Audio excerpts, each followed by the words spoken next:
thank you to the program committee for the invitation to present to you today.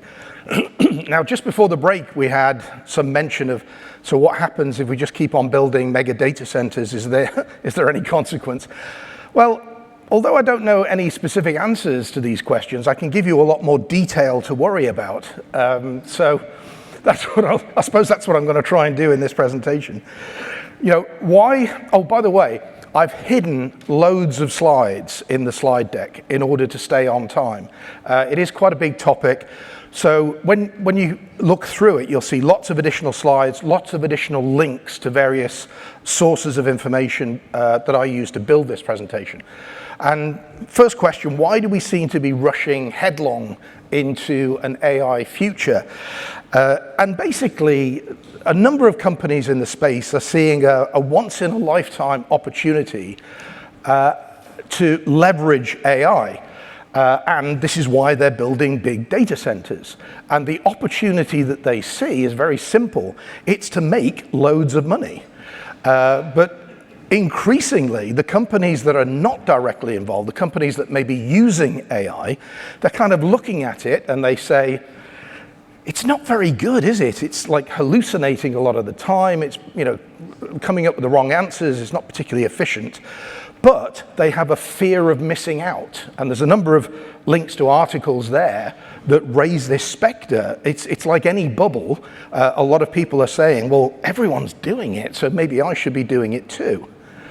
Now, this once-in-a-lifetime opportunity, Sam Altman, the CEO of OpenAI, he's very, very good at interviews, and he does these little soundbite things. So he says in 3 words, you know, how did we get to this doorstep of the next step in prosperity? In 3 words, deep learning worked. But in 15 words, he says, deep learning worked, it got predictably better with scale, and we dedicated increasing resources to it. And what he's saying there's a huge amount of stuff to unpack from those 15 words, because the way that they found to make AI better was just throw more compute power at the problem. And people are prepared to make that investment. Now, what we see, of course, is that an ecosystem starts to emerge with the hardware manufacturers, the hyperscalers, the developers, the system integrators, and then underlying it, all of the people who are building the bricks and mortar that allow all this thing to work, the power consumption, building the AI data centers, air conditioning, and so on. The hyperscalers are throwing in enormous amounts of money. Now, we've certainly seen some questions about, is Microsoft still investing in AI data centers? According to Microsoft, they're rejigging their structure, they're sort of letting leases lapse on some of them, they're building others, so they're still saying that they're committed to $75 billion investment. You see here numbers for the rest of the hyperscalers and, of course, the massive Stargate project, which is anywhere between $100 billion and $500 billion of CapEx investment in building data centers. And, of course, the revenue forecasts are going crazy. We are starting to see some questions starting to be asked. So how much money are we able to make from these individual things? And so you're starting to see some analysts raise questions about when will the profits come. But at the moment, it's all like pumping investment into this system. The end result is that data centers are getting bigger. Now, I have put a disclaimer here. Some of the claims for the size of some data centers, especially in China, are disputed. You know, there are certain claims that the Chinese make that people think can't be that big, and they check on satellite photographs to try to confirm these claims. But basically, AI is resetting the expectation of what a large data center is.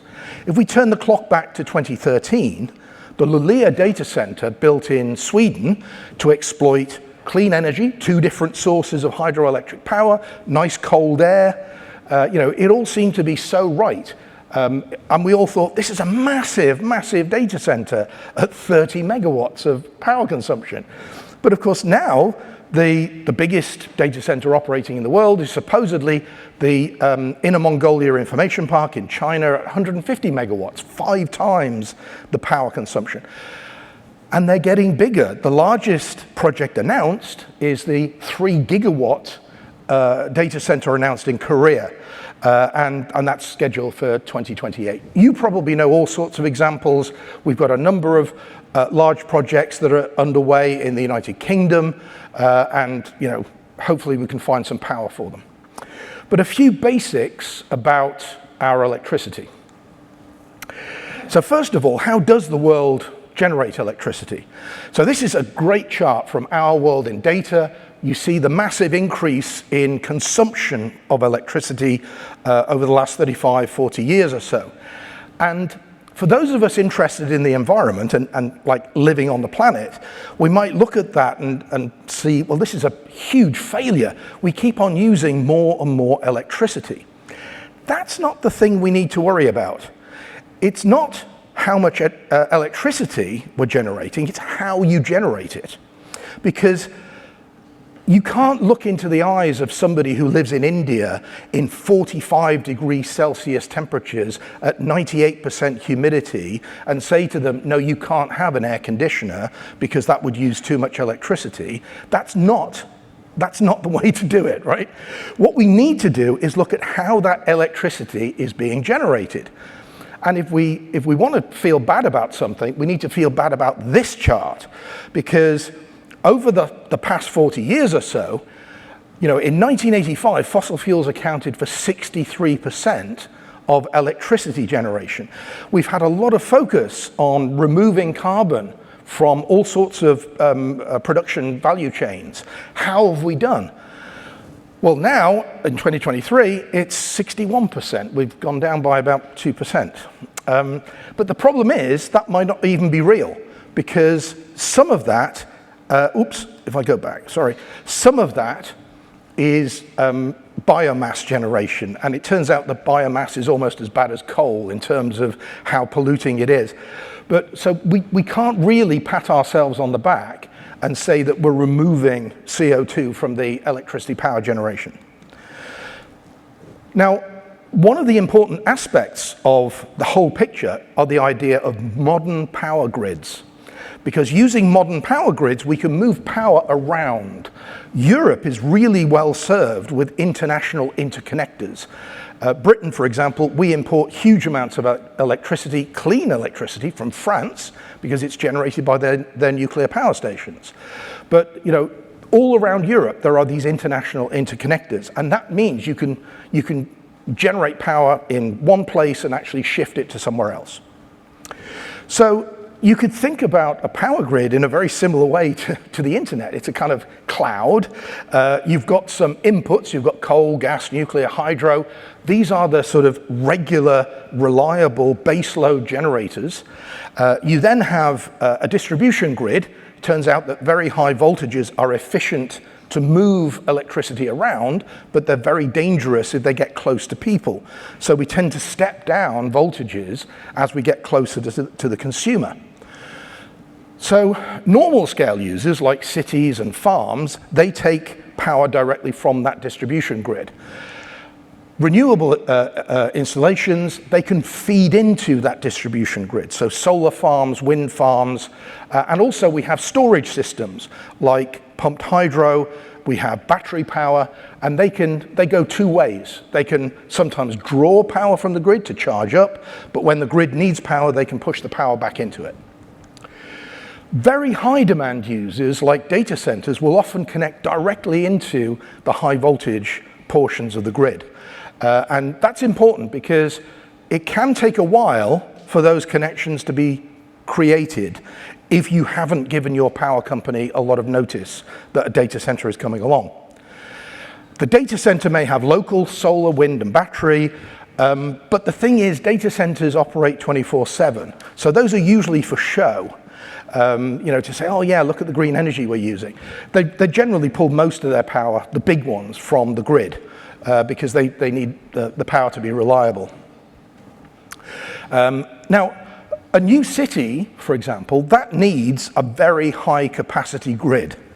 But the great thing about cities is that they take decades to grow to gigawatt scale sizes. So it gives power companies a chance to plan to expand their their grids to satisfy the city requirements. The problem with a data center, and especially AI data centers of gigawatt scale, they can pop up in a matter of months. And so it's very, very difficult for power grids to cope with these.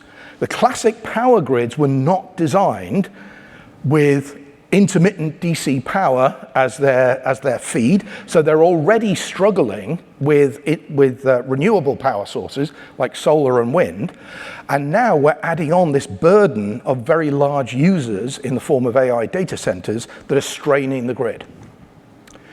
And many countries are experiencing what I would call grid congestion issues. So here in the United Kingdom, it's always best practice here, isn't it? It's absolutely laughable, our approach to deploying renewables, because there are so many renewable projects queued up for connection to the power grid. I think the waiting time is about 5 years for solar farms and wind projects. How do you expect to reach net zero targets if you can't turn these systems on?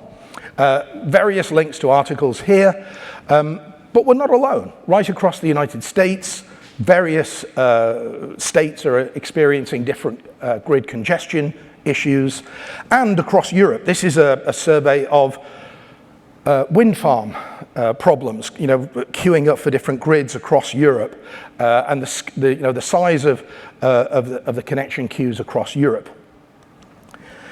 Now, you might say, that's fine, it's okay, I ticked the box to offset my carbon footprint, I came here on the train, so, I've got a clear conscience. The problem is, those little check boxes saying plant some trees are not particularly effective. Interesting study by the University of Cambridge that these carbon credits are being massively overestimated. And another study by Real here, this is an international study of the problem with green energy certificates, and it turns out that humans are not very honest. If you create an opportunity for humans to make money in a completely unregulated market, it turns out they'll say, oh yeah, we've planted a tree, except they plant the same tree for 10 different people. They also assume that this tree is taking carbon dioxide from the atmosphere when it will take 15 years for the tree to grow to the point where it starts taking significant CO2. So there are all sorts of reasons why these schemes really don't work. The problem is, it's all very well us sort of ticking the box and paying a couple of pennies or something, and that's fine. Where it's a real problem is the fact that it may be getting in the way of real renewable projects being started. This is a chart from Australia. So the orange bars are the increase in the sale of clean energy certificates. The blue line is the reduction in starting new renewable energy projects. And you can think, gosh, I wonder if companies are saying it's easier for me to just buy some clean energy credits than actually start a renewable energy project. And that seems to be what's happening. So these clean energy agreements, why use real clean energy when you can use virtual clean energy? And there's a number of reports now coming up with the problem, both in the domestic market, but also the enterprise market for clean energy credits. So I think the problem here is that companies are trading in clean energy contracts, and they're just seeing it as a quick fix. And that's delaying their involvement in effective clean energy projects. So let's pause for a couple of case studies here. Virginia, of course, on the east coast of the United States, is the biggest data center market in the world. It's an incredible success story. There's all sorts of logos there of data center operators. Many of you here may be connected into some of these data centers. And it has a 30% compound annual growth rate since 2014. A total of 4 gigawatts of power consumption today. Now, the thing is, it's still growing. And so there's been a forecast of what they need to keep this success going would be about 11 gigawatts of new data center generating capacity by 2030 in Northern Virginia alone. Now, if that 11 gigawatts happens, That's about 40% of the whole state's peak energy production today. So it's a huge scale of increase in energy generation. Now, how do they get there? Well, it's between 10 and 15 gigawatts of firm energy generation capacity. And why is that a challenge? Well, it could take 3 to 4 years to get the permits for a gigawatt-sized gas power station. Gas. Now, hang on a second. Isn't gas a fossil fuel? Shouldn't we be trying to dissuade companies from deploying gas-fired power stations? Well, the answer is yes. And in fact, the developers see it that way as well, because they see that market prices for electricity are too low for them to make long-term investments in gas-fired power stations. They also know that in a few years' time, people are going to realize that gas is a polluting energy source, and they'll say, oh no, we need to shut down those gas-fired power stations. And they haven't got a return on their investment yet. So, this is a wasted effort to build these if you can't connect your data centers to the grid. This is what I call a free market challenge, or lack of joined up thinking. If you allow free markets to dictate energy strategy, you will end up with a problem. Because it turns out that gas is a very cheap way of generating reliable energy. It's more expensive than solar and wind, but they're not reliable. If you want reliable energy generation, deploy gas, but it's a fossil fuel. So data centers in Virginia at the moment are facing a 7-year wait for power hookups at the scale of what's needed for very large data centers. So, of course, the trend is for data center operators to think, well, why don't I just bring my own power? I'll bring my own generators to this data center. Well, if we want to look at so we talked about in the workshop this morning, the IETF best practice documents. This is a worst practice example, okay? This is what you don't do if you're planning a gigawatt scale data center. Elon Musk and the Colossus data center, just outside of Memphis, Tennessee. So today, that has about 100,000 H100 GPUs operating. And the reason I mention that number is that 100,000 H100s require about 150 megawatts of power. And he's already got plans to double this about now, actually. I mean, they should be rolling out the new H100s. The local grid supply is 8 megawatts because Elon bought a former Electrolux factory making white goods. Turns out you don't need that much electricity if you're making fridges and washing machines. You need way more. 20 times more to power the first phase of his GPUs. Well, that's a problem. What's he going to do? Well, of course, he just drives up with these natural gas-powered mobile generators. So 14 of these initial generators to get 35 megawatts. He says, no, that's not enough. We need some more. So we have these 4 solar turbines. Oh, thank goodness, we finally got some clean energy. No, these are the clues, deal with the problem in the title. These are natural gas-powered mobile generators. They're just designed to operate with solar plants to provide 24/7 power. So yeah, more natural gas. And the smog levels in Shelby County, which is the region where this data center is built, they've already exceeded the recommended levels for the past 3 years. This is making the situation far worse. Because if you are going to burn natural gas, for goodness sake, burn it in a massive power station. Do not burn it in a small trailer, because that's an incredibly inefficient way of making the electricity per amount of CO2 you emit. And it also emits NOx, nitrogen oxides, basically, nitrous and nitric oxides as smog. Now, the local power company has agreed to upgrade the site to 50 megawatts. Well, that's still only a third of what he needs for phase 1. And XAI have said, we'll build a 150 megawatt substation. Now, the thing is about substations, they do not generate power. They only allow you to get the power into the site. So where is the power going to come from?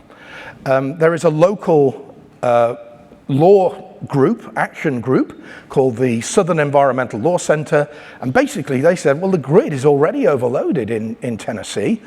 I don't know where you're going to get the power from. Now, they're actually a group of lawyers. They didn't say the grid is already overloaded. It was about 5 paragraphs of what they said, but it boils down to the grid is already overloaded. Now, what is Elon doing about this? He's deploying more nodes. He now wants to deploy 1 million nodes in Colossus. And the interesting thing is the local people, of course, are not happy.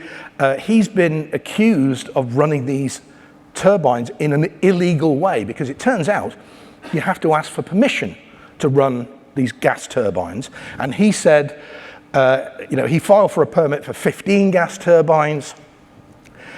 He didn't bother waiting for approval for the 15. He just went ahead and said, oh yeah, we filed for the approval. But now he's actually operating with 35, not 15. And he says, no, we're only using 15 at a time. But this Southern Environmental Law Center, they said, oh no, we've flown drones with infrared cameras over the site. We know that you're operating 35 generators. So according to the SELC, these emit between 1,200 and 2,000 tons of nitrogen oxides per year. How does that compare? Is that a large amount? Is it a small amount? Well, the Valero oil refinery in Tennessee is 342 tons every year. The Draslovka chemical plant, 743 tons. Now, one of the biggest types of nitrogen oxide emitter is an airport. The Memphis International Airport only emits 1,000 tons of nitrogen oxides.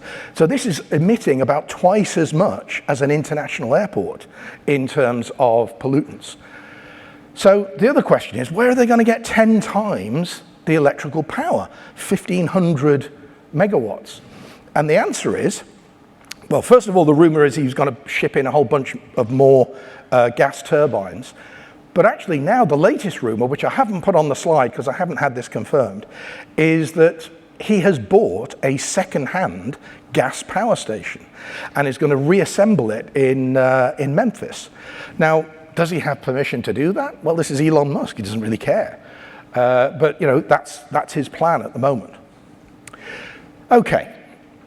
So if just plonking gigawatt scale data centers down anywhere without really considering the power consumption, if that's a bad idea, are there places that we could build them? So this is from a telegeography market connectivity report. They give these connectivity scores on I think they're called spider charts, these. You'll see this kind of chart. And they've got different axes. So the axis I will draw your attention to for these cities of Frankfurt, London, Amsterdam, Paris, the classic flap cities in Europe, that particular axis is the power axis. And you can see that none of them score particularly well in terms of power. Well, what about Tokyo, Singapore, New York, Hong Kong? All of these cities, by the way, are in the top 10 on this telegeography score. So rest of the world, and again, none of them particularly. New York's a little bit better, but they're all lagging behind in terms of available power for new data centers. So, okay, how should we provide power to AI data centers? And I say AI data centers because I'm talking about the gigawatt scale AI data center. So what do they need? They need gigawatt scale. They need, and by the way, if you're wondering what gigawatt scale means, all of these cities could be powered with a gigawatt of electricity. They need a 24/7, 365 energy supply because they operate all the time. And the power sources that are best at doing that are baseload power sources. Solar and wind are intermittent. Hydro is very location specific, as is geothermal, tidal, and wave. Ideally, they need a compact installation, because if you've got a 7-year wait to connect you to the power grid, maybe you just build a power station next to your data center. Well, it better be fairly compact, because these data centers are really big, and you don't want to buy a whole bunch of additional land. And ideally, they need low CO2 emission. Now, I would say this has now become optional. Because if you look at Google, amongst other companies, they produce reports on their environmental sustainability. And so they had a goal back in 2020, I think, to be carbon neutral by 2030. Since they published that goal, they've increased CO2 emissions by 48%. Microsoft had a fantastic goal. When I read this, I thought, now that's great, because what they were trying to do was to remove all of their CO2 emissions from the environment that the company had ever created since it was founded. And originally, I think that was going to be by 2030, but they put that off to 2050. But now, they've actually had a 29.1% increase in CO2 emissions since they made that commitment. Again, I think things are going in the wrong direction. Maybe just me, but... Well, what about batteries? Because if solar and wind are intermittent power sources, a way that we can deal with that problem is with batteries. Now, lithium-ion batteries are one of the great technology success stories of the 21st century, because that chart on the right actually shows you the reduction in power. And it ran out, I think, in 2022. I looked up the latest numbers. Oh, actually, no, those are the latest numbers of less than $139 per kilowatt hour, which is amazing. It's like more than a 99% reduction in the cost of these batteries. And by the way, the latest lithium-ion technology, lithium, it's the LiFePO, it's the one with ferric oxide in. That's the one, lithium iron phosphate. Yeah, thank you.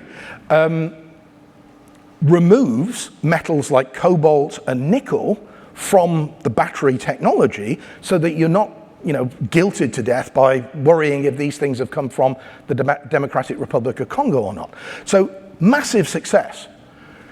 The biggest installation in the world, Edgeworth Sunball Solar, is 4,660 acres, which in American units is 3,530 football fields. So it's an enormous installation. And it's a combination of solar power and battery backup. It has 864 megawatts of solar PV, so not even a gigawatt. And that's solar, so it only operates about 20% of the time. It has 3,287 megawatts of battery storage, which means, really, the largest BESS in the world, which is this is the battery energy storage system. It's grid-scale storage. It could only power a gigawatt-scale data center for 3 hours. The largest in Europe can only power a gigawatt-scale data center for 40 minutes. It's in Belgium, by the way. Well, there are other concerns about renewables. Solar panel waste is something that people are starting to talk about. It costs between $20 and $30 to recycle a solar panel. We also have to ask the question, what do you mean by recycle? Do you mean actually get all of the important metals out of it, like silver, indium? Do we get all of that out of it, or do you just grind it all up and put it into tarmac? Because that would be a form of recycling. It wouldn't be very good recycling. As opposed to, it costs less than $2 to send it to a landfill site. In a free market, guess which one of those we choose? Fortunately, the European Union is mandating that solar panel resellers have to build in recycling costs when they sell these solar panels. You have to do that. That's the way you have to approach it. And it should be the same for wind turbines, which are not recyclable. It's carbon fiber, so they end up going into landfill. Now, the other thing, lithium battery recycling. It's impossible to find reliable statistics about how many, or what percentage of lithium batteries are recycled. Anywhere between 5% and 59%. Neither one of those is true. It's going to be somewhere in between. So it's very, very difficult to find that statistic. So power options for AI data centers. If we look at gigawatt scale, that eliminates tidal and wave because we don't have gigawatt scale tidal and wave plants, and they're very location specific anyway. If we want 24/7, 365, that eliminates solar, wind, hydro, because you can't always have hydro operating, and also coal. It turns out that coal, very much like British sports cars, spend a lot of time in the garage. You spend a lot of time repairing coal-fired power stations, probably because they create so much garbage. Then if you look at compact, that eliminates solar and wind and hydro and coal. They take a lot of land for the amount of power they generate. And then finally, low CO2, of course, coal, natural gas, they go out the window. So it looks like we're left with nuclear and geothermal satisfying the requirements. Now, the only reason I add geothermal to that list is there is one geothermal plant in the entire world that is more than 1 gigawatt. It's in California. And it's a conventional geothermal plant. It's near some hot springs. So what about the materials we use by power generation type? So this chart by Environmental Progress, that shows, for example, that solar PV uses an enormous amount of materials per terawatt hour generated. The thing that worries me most is the orange bar at the top, because those are other. Those are not cement, concrete, glass, or steel. They're things like indium in the form of indium tin oxide, silver in the form of the non-lead solders and interconnects. It's worrying that they take so much of these materials, especially if we're not recycling and reclaiming those materials. So nuclear and geothermal are the winners here in terms of the materials they use. However, if we now look at water consumption, it's literally the opposite. There are types of solar, concentrated solar power. You've probably seen these. It's where, because you see them on science fiction series, where all of these mirrors shine at this like Tower of Sauron thing in the middle, and they heat up salt, and that's concentrated solar power. It's very good because it lasts longer than the sun is shining, because you've heated up the salt, and it lasts about 18 hours a day. The problem is the cost of that has not dropped at the same rate as solar photovoltaic. So solar photovoltaic is actually killing off solar CSP, ironically. Solar photovoltaic uses very little water. Nuclear uses about the most water of any of these, conventional ways of generating power. And you've probably seen headlines recently that France had to close down some of its nuclear plants. And there's a couple of different reasons for this. It's because of the heat. It's either because the river levels were too low for them to draw cooling water from the rivers, or the river temperature was already too high before it went into the solar plant. They're not allowed to go above usually about 24 or 25 Celsius. So there are some challenges when it comes to nuclear in that way. Now, geothermal. Whenever you read a report on the environment, you need to understand who paid for that report. So I've given you 3 different sources of information on geothermal. Project Innerspace, their goal is to promote geothermal, so they're probably not completely unbiased. The IEA, the International Energy Agency, they have been accused in the past of downplaying renewables in favor of fossil fuels. So they're probably, I don't know where they'd stand on geothermal, but the other report from the Idaho National Laboratory, that's also endorsed by MIT, that seems like a reasonably middle-of-the-road kind of report. And that's the one I've taken most of the stats from. Anyway, geothermal. It's an incredibly successful way of generating power. And we get it from the hot rocks under the ground. But some of those hot rocks are closer to the surface in some parts of the world than they are in others. So in places like United States, Iceland, Indonesia, Turkey, Kenya, Italy, these all have some kind of volcanic activity or geothermal springs, and those are very good places to locate geothermal power plants.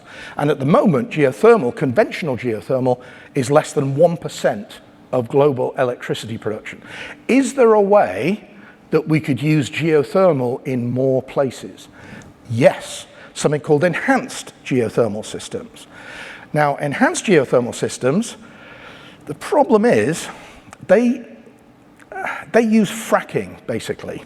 So they dig boreholes down, they frack the rocks under the surface, they pump down, it's a slurry, it's a water-based mixture.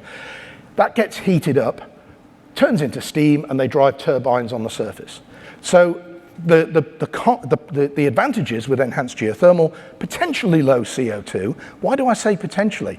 Well, they're digging in the ground. If they dig in the ground, it turns out there's a lot of CO2 underground. Depending on where you dig, you may be releasing CO2. Because most of these systems at the moment are in the United States did not sign the Kyoto Agreement. There is no requirement for these companies to measure the CO2 that's coming out of their boreholes. So we don't really know if they emit CO2. But they do have 24/7, 365 operation potentially. It's a relatively small footprint and an important one. If you're trying to close down the oil and gas industry, what happens to those people working in that industry? Well, you could move them to geothermal. It's the same skill set. So that's a big advantage in my book. Some disadvantages, well, potential emissions. The slurry that comes up is very nasty stuff. Potential waste production. Potential for seismic disturbances. Now, most of the designs as well are on the megawatt scale and tens of megawatt scale. They're nowhere near gigawatt scale. It's only the conventional geothermal that gets close to gigawatts. Potentially, you do need a lot of water, and you need to figure out ways of cleaning up your slurry. And these new EGS systems, they're unproven. However, if you read the report, the Idaho National Laboratory report, they're very upbeat on the potential to produce 100 gigawatts of relatively clean electricity generation within 50 years. And it's $600 to $900 million. That sounds like a lot of money. It's not. It's really not a lot of money to get that much clean energy generation.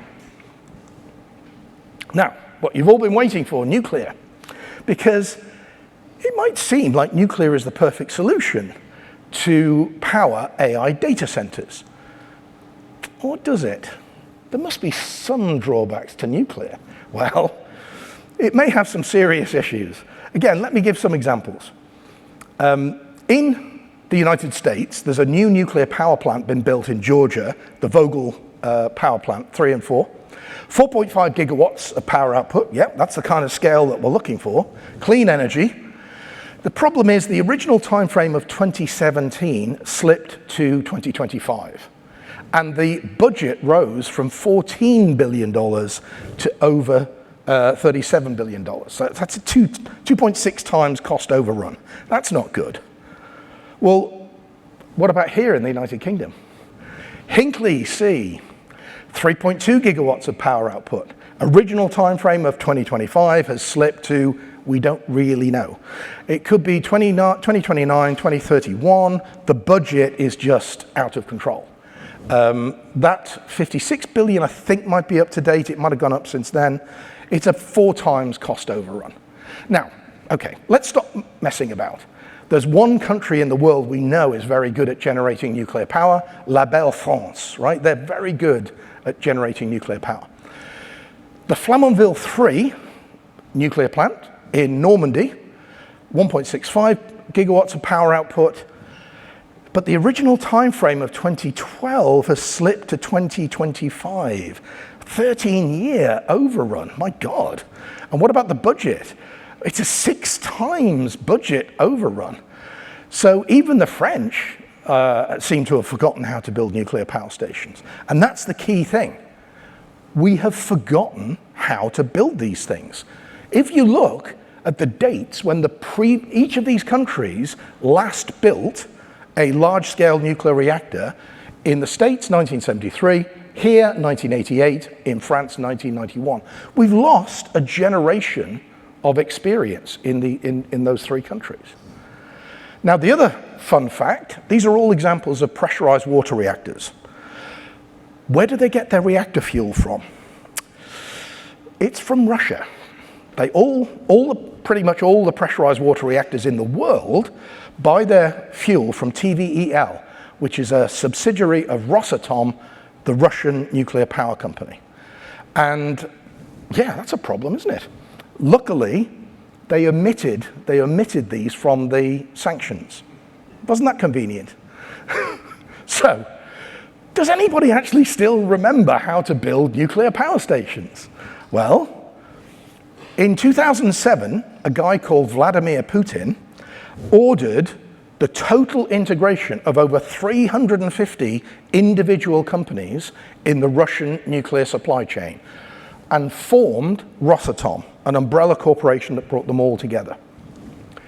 So imagine if you are an unaligned country, you don't have any nuclear power station building experience, right? But you think, I want to build a nuclear power station. I want to attract gigawatt scale data centers to my country and take on the wealth that they bring with them. Nuclear seems complicated, right? And you might think, oh, well, let me go to the United States or to France or to Britain or people who build nuclear power stations. So if you approach these companies, like they can only help you with part of the solution. They'll say, oh yeah, we'll build a nuclear power station.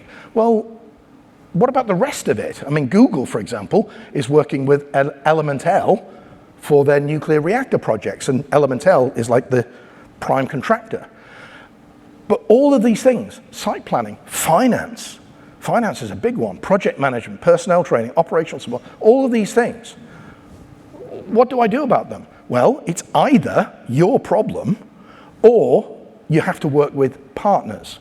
So when we look at all of these projects that are overrunning and going over budget, that's a complete perfect recipe for overrunning and over budget, working with partners. The more partners you work with, the more chance you have of overrunning project timelines. So Rosatom, it's a one-stop shop. They say, hey, it's not just for fuel, it's for everything. We'll do the site planning, we'll do the finance. You can get them to finance the whole thing. In essence, what they will do, they'll give you a little document that says, here's when you can start generating electricity. It will cost you this amount per kilowatt hour. We'll do the rest, including supply of the nuclear fuel and management of the nuclear waste. They do the whole thing. Now, before we get too excited, they still have some very Soviet attitudes towards secrecy. There was a leak of some radioactive ruthenium in Europe in 2017. It was like a bloom of radioactive material. And loads of people picked it up and they said, what the hell is that? Why have we got ruthenium being detected? And it turns out it is a radioactive marker. It's used to detect radiation leaks. That's why everyone picked it up. And of course, the Russians said, no, it wasn't us. But it was. It came from one of their plants. It was traced back to one of their plants. Other countries have huge ambitions. The Chinese nuclear program is just incredible. They have 57 operational reactors today, 28 under construction. They have a goal to build a further 150 by 2040. They want to replace all of their coal-fired plants, and remember that China currently generates most of its electricity from coal, so that's a massive ambition. They want to replace them by 2060. And they want to sell 30 reactors to Belt and Road partners by 2030. In the West, the COP28 climate conference, they had a wonderful coming together. They probably had some really good champagne. And they said, hey, aren't we fantastic? Because we've committed to triple nuclear capacity. Fantastic. We want to cut out fossil fuels. Except lots of political celebration, little or no action. And this, you see this again and again in the Western world. Now, what about the hyperscalers? Right? The hyperscalers who are building the AI data centers. And they've been told, well, we can't connect you to the grid, so you've got to bring your own power. What are they doing? Amazon purchased a 900 megawatt data center next to the Susquehanna nuclear plant in Pennsylvania. They're not allowed to use all the 900 megawatts. So the local electricity company said, yeah, we're not allowed to give you all of that. You can have about half of it. They also plan small modular reactors, SMRs, in 3 US locations. They're an anchor investor in an SMR company called X Energy. Google is working with Fervo on geothermal investments. They also have plans with Kairos, which is another small modular reactor company, Elemental, which is this prime contractor for the building of nuclear power plants. Microsoft, they are reactivating one of the reactors at 3 Mile Island. Only one of them went pop. Nobody was killed, right? Nobody was killed. The amount of radiation released was about the same as a dental X-ray. So that was actually an example of very successful safety measures in nuclear power. And that's all the way back in 1979. Terrible PR, though, terrible PR. It also is dealing in clean energy credits and a small modular deal with the Oregon Power Generation Company. They have a very optimistic deal going with Helion for fusion. And they've got very ambitious timelines for when this fusion might be available. I don't know, when I was a kid, and you can tell it's a long time ago, nuclear fusion was 40 years away. It's still 40 years away. So Oracle, they're talking about a 130,000 node NVIDIA cluster, and they've got intentions to build gigawatt scale data centers with small modular reactor power sources. Meta, like Microsoft, they wanted to build an AI data center near to a nuclear power plant. They'd been temporarily stopped because a rare species of bee was found where they want to build the data center. Now we need to take these things. Bees are very important in the ecosystem, so that's not a trivial thing. But they just need to find another place for their data center. And they also have an agreement with Sage Geosystems for enhanced geothermal. I mentioned small modular reactors a couple of times there. Let me just tell you what these are. A conventional nuclear reactor is anywhere between 700 megawatts and 1.6 gigawatts. When you see power stations that claim to be bigger than that, they've got multiple reactors. 3 Mile Island had 4 nuclear reactors, for example. I think Chernobyl had 4. Small modular reactors, less than 700 megawatts, typically. It depends which definition you read. There's a European definition, there's a US definition, and they could power a town or a regular data center. Micro reactor, 10 megawatts, a factory, a small data center. And the idea with SMRs, if you need more power than that, you crank these off a production line. Because you're building them, most of the SMR in a factory, quality levels go up, cost comes down, and reproducibility goes up. So in other words, you can finally deliver on budget and when you say you are going to deliver. That's the whole point about small modular reactors.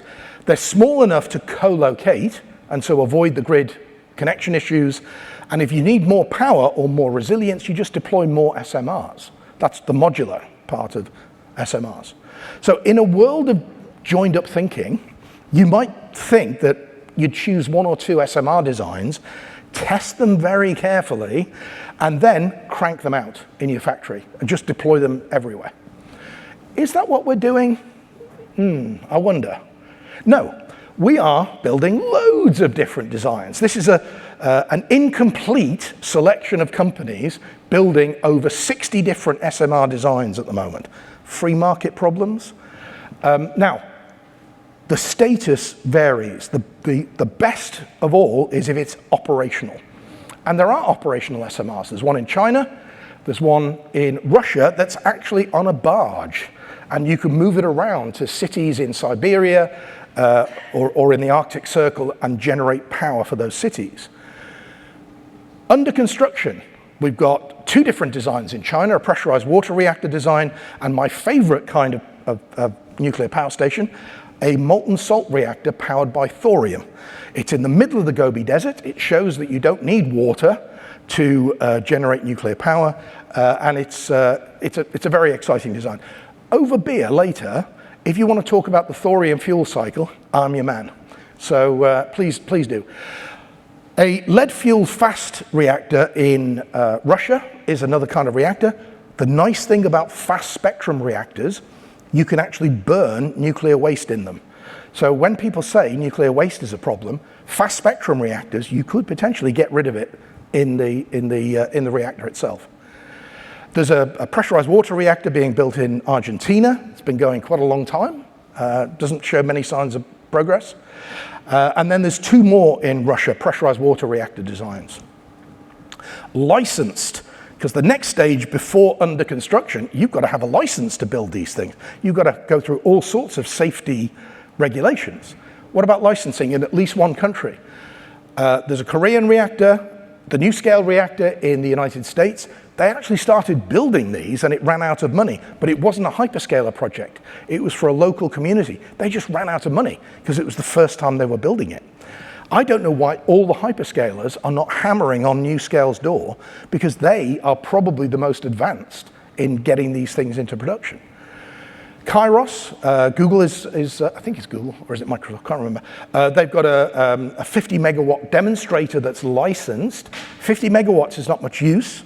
You need about 10 times that to be interesting, but the demonstrator is the first step. So then, seeking a license in at least one country. Good old Rolls-Royce here in the UK. We've heard a number of projects for Rolls-Royce small modular reactors, Holtec in the States, and then in design, all sorts of reactors, including another thorium molten salt reactor project in Copenhagen Atomics. Again, very, very interesting design. The problem is, from in design to operational could easily be 10 years. So if you're working with any of the companies on that list, inside that dotted box, you've got a lot of hurdles to get through before you can generate any power from these modular reactors. What about nuclear waste? And honestly, I say it's a choice. It's not an inevitability. We've chosen to generate nuclear waste for the past 70 years. And by the way, whenever you draw nuclear waste on a slide, always draw corroding barrels that are leaking green, glowing ooze, right? Always do that. Greenpeace will love you for it. Now, I qualified as a chemist, and I know there are some really nasty chemicals that will kill you. I can't detect any of those chemicals unless I have $1,000 of laboratory testing done on them, and I have to wait 2 weeks for the results. But with nuclear waste, I can buy a perfectly functioning Geiger counter from Temu or AliExpress for $35, and I can find out if there's nuclear waste anywhere near me, right? It strikes me as the best kind of waste because it is the most regulated in the world, and it's the easiest to detect. The other thing is, you can just bury it. You can bury it as glass in geologically stable repositories. Now you might say, but it's going to stay there for tens of thousands of years. No. You leave it there until we've got enough fast spectrum reactors where you just bring it back up and you push it through the fast spectrum reactor and get rid of it. You could also, like France and Russia, reprocess it.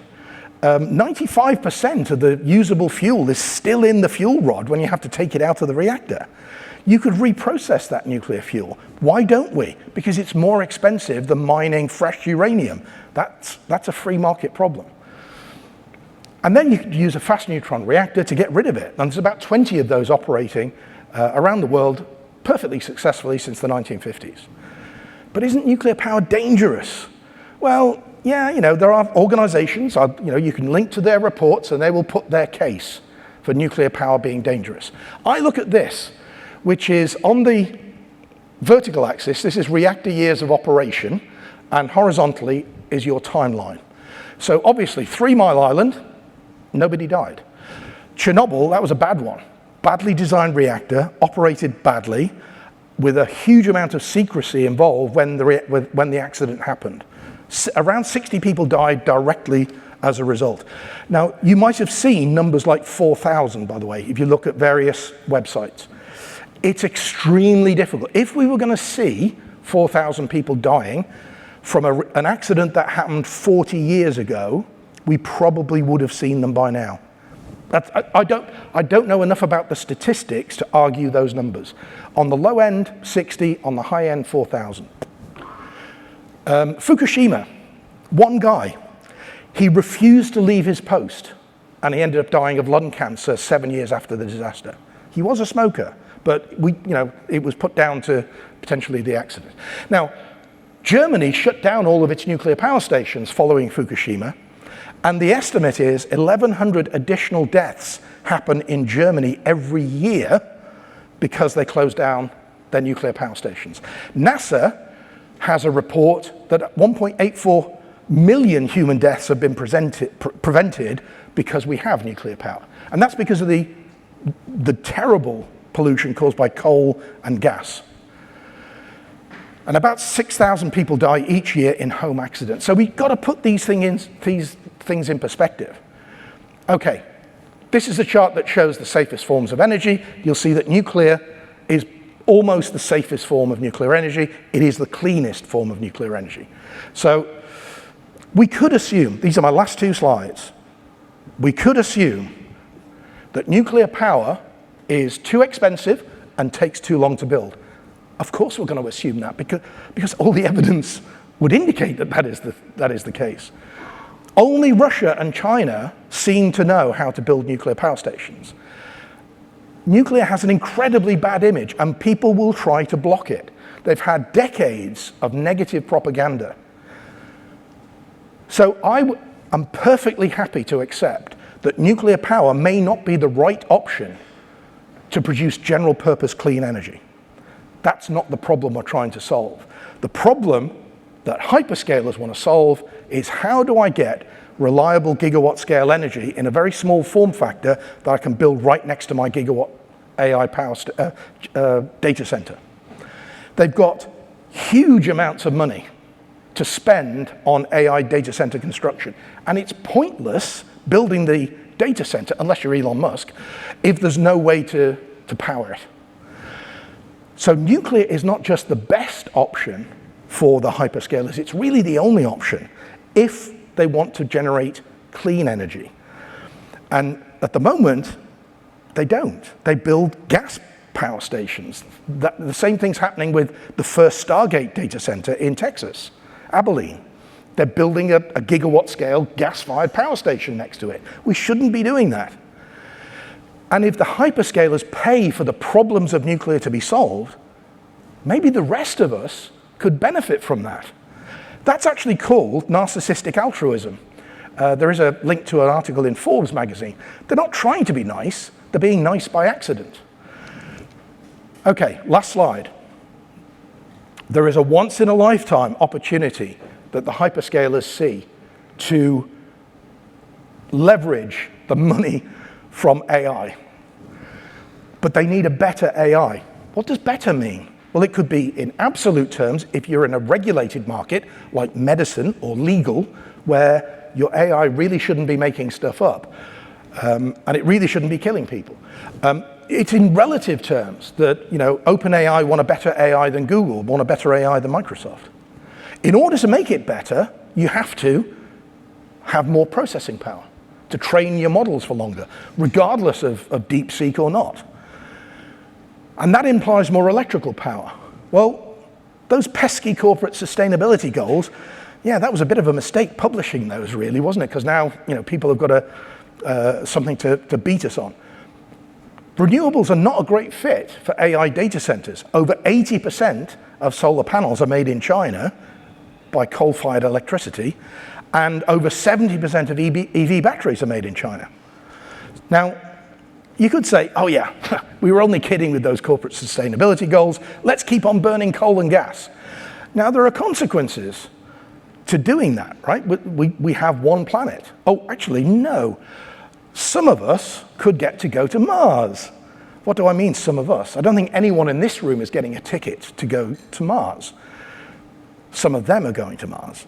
Okay, but let's look on the bright side. Nuclear seems like a great option. It's a clean energy source, gigawatt scale, it's got all the right characteristics. But in the West, we've forgotten how to build nuclear power. Well, not everybody has forgotten how to build nuclear power. There are people who could do this. And China, at the moment, is leaping ahead in terms of the amount of power it can provide to its data centers. Google is warning that the United States is at a competitive disadvantage because of its lack of energy. Okay, again, let's just ignore these issues. What about the massive productivity boosts that AI produces? Fantastic, except we all lose our jobs. especially when robots come along, because at the moment, the best option for you as a career is retrain as an electrician or a plumber, because it's going to be a while before robots have that dexterity and cheapness to replace plumbers. Well, the hyperscalers say, well, hang on a second, who buys all of our stuff if everyone's out of work? And there's a very famous philosopher who said back in the 1st century AD, an imbalance between the rich and the poor is the oldest and most fatal ailment of all republics. So Plutarch had something 2,000 years ago. Humankind has been unable to resolve that dilemma over the past 2,000 years. Let's just hope AI can help us out. Thank you very much.